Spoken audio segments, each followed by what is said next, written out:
Konami Studios. Billionaire Island, issue 3. It feels like we just had issue 2 come out, but that's not a bad thing. I'm glad this series is returning in a big bad way. I love this book. This is such an interesting series and concept that I absolutely adore it. Not a lot going on in this issue though. I think it was kind of like the most slow-paced one of the entire series so far, and that's not a bad thing.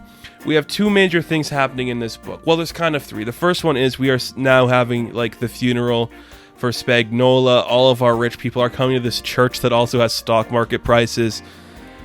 I love it to death. Jesus Christ, the businessman. I love it to death. What a great concept, because you know it's accurate. It just feels so authentic to something that should exist for the rich and wealthy, because a lot of those people are hardcore Christians, especially when you come from more southern states. I 100% believe that. I love Mark Russell for doing that. What a great thing to throw in there. Just walking to the church and having all the stock prices show up. That's brilliant. I love that so much. So as we're having that, we are still torturing our leading man, and we are finding different ways to get to him, but nothing's working.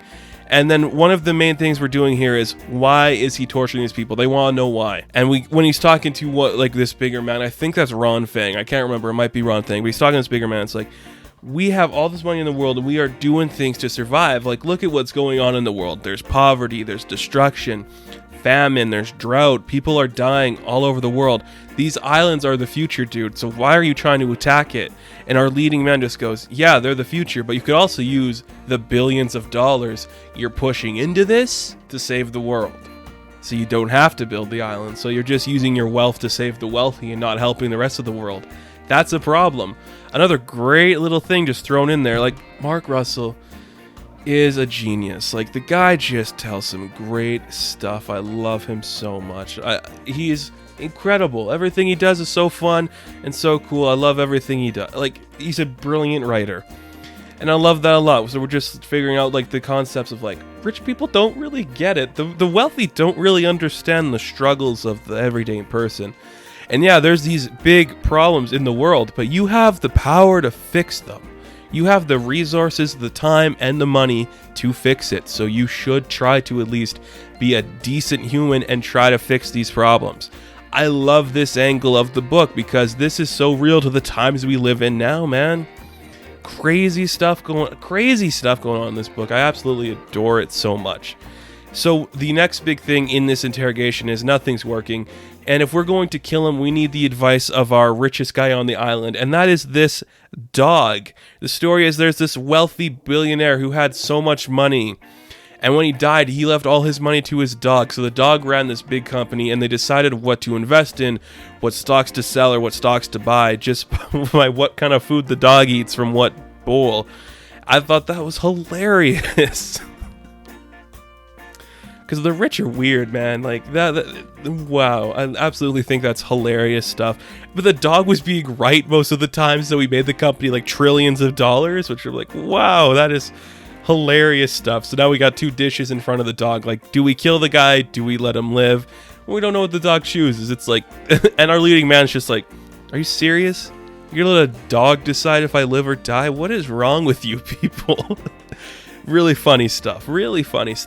And as that's happening, we do have our other story in this book, and that's the reporter who has escaped from the prison with her other hipster-looking guy. They are trying to find a way off the island. They are in like this desert shoreline of the island.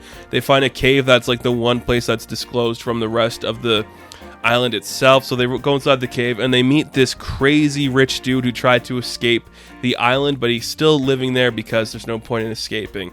And we learn a little bit more about this guy. He's definitely losing his mind, just the way he's drawn and the way his eyes look. But he was like a wealthy real estate agent. He was selling some of the top real estate in the world.